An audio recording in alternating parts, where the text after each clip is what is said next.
প্রিয় দর্শক, সাজ্জাদ কাদেরীর শুভেচ্ছা নিন। এই মুহূর্তে আপনাদের সামনে কথা বলতে এসেছি পুড়ছে দেশ, ভাবমূর্তি কোথায় যাচ্ছে।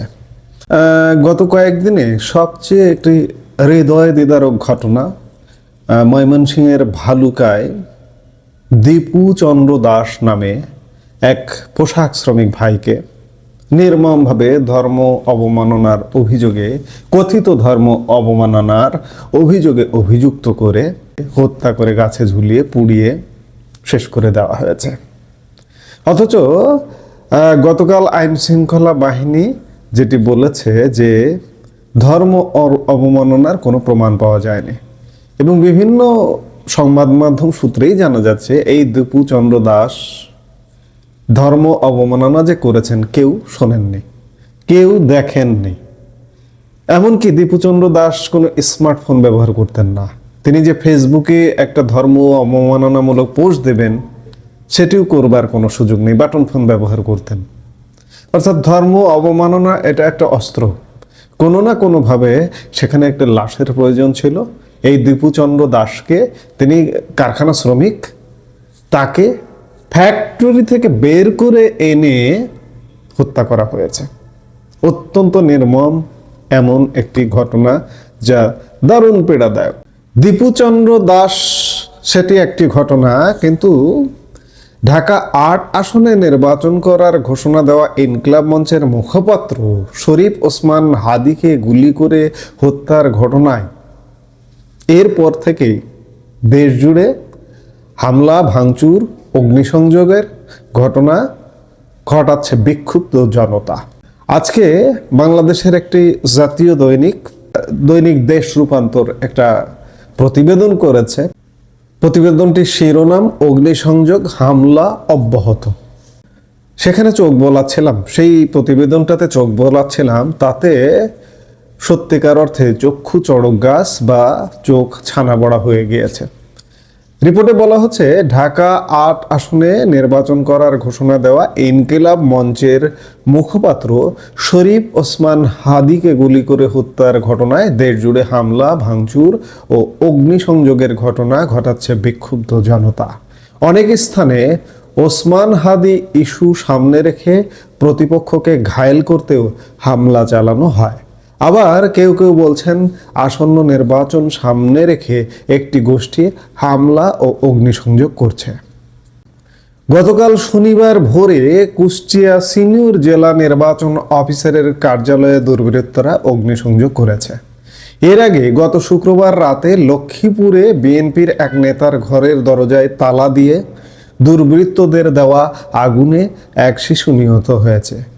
ওই রাতে দিনাজপুরে আওয়ামী লীগের সাবেক নৌ পরিবহন প্রতিমন্ত্রী খালিদ মাহমুদ চৌধুরী সহ 4 আওয়ামী লীগ নেতার বাড়ি ভাঙচুর ও অগ্নিসংযোগ করে বিক্ষুব্ধ জনতা। এছাড়া মাগুরায় বাংলাদেশ টেলিভিশনের মহাপরিচালক মোহাম্মদ মাহবুবুল আলম গৌরা ও আন্তর্জাতিক অপরাধ ট্রাইব্যুনালের প্রসিকিউটর তানভীর হাসান জোহার মালিকানাধীন বাড়িতে অগ্নিসংযোগ করেছে দুর্বৃত্তরা।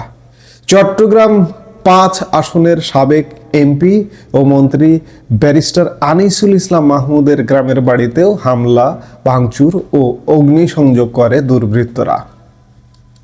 এর আগে গত বৃহস্পতিবার রাতে প্রথম আলো ও দ্য ডেইলি স্টার কার্যালয়, ধানমন্ডি 32 নম্বর, ছায়ানট ও উদীচী কার্যালয় এবং রাজনৈতিক নেতাদের বাসভবন সহ বিভিন্ন গুরুত্বপূর্ণ স্থাপনায় হামলা ও অগ্নিসংযোগের ঘটনা ঘটে।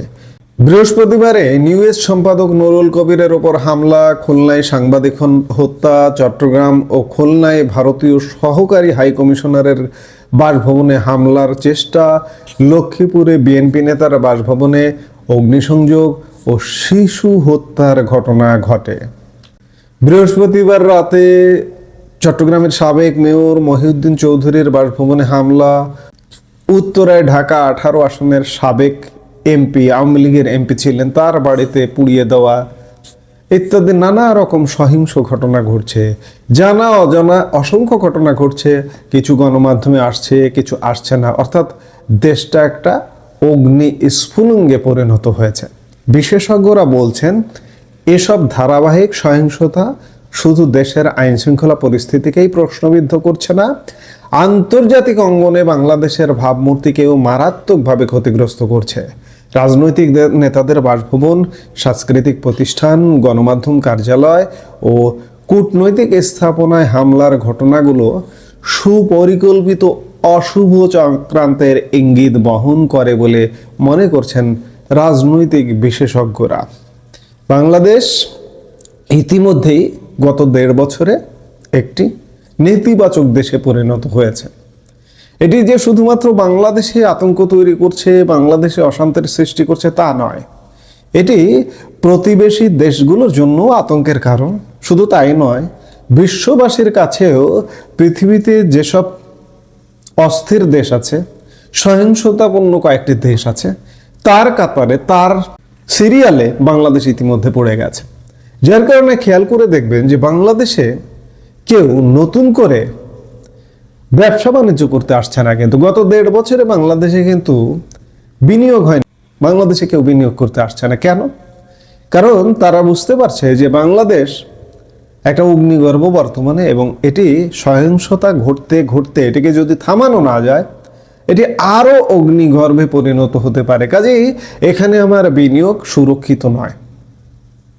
কাজেই বাংলাদেশ সত্যিকার অর্থে একটা ধ্বংসস্তূপে পরিণত হয়েছে, এটা বলার অপেক্ষা রাখে না। এবং আরো বিশেষ করে নির্বাচনকে সামনে রেখে এটাকে আরো ধ্বংসস্তূপে পরিণত করার একটা প্রচেষ্টা চলছে।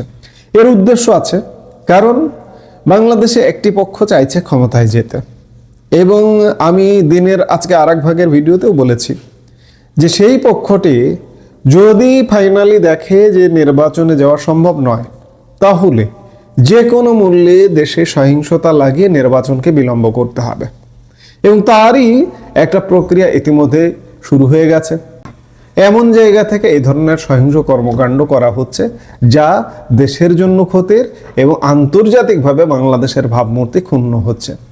এই ভাবমূর্তি একটা সুষ্ঠু স্বাভাবিক সরকার যদি দেশে আসেও এই ভাবমূর্তি উদ্ধার করতে কত বছর লাগবে এটি বলা কঠিন। বারবারই বলি যে বাংলাদেশ এগিয়ে যাচ্ছিল, কিন্তু আজকে অবস্থাটা যেমন দাঁড়িয়েছে আমাদের আর এগিয়ে যাওয়া হবে না, পিছিয়ে যাচ্ছি। এবং ওই যে বললাম যে একটা কোনো ভালো সুষ্ঠু সরকার এলেও এটা পুনরুদ্ধার করতে 10, 15, 20 বছর, কত বছর লাগবে এটি বলা কঠিন। কাজেই বাংলাদেশের কপালে দুঃখ আছে।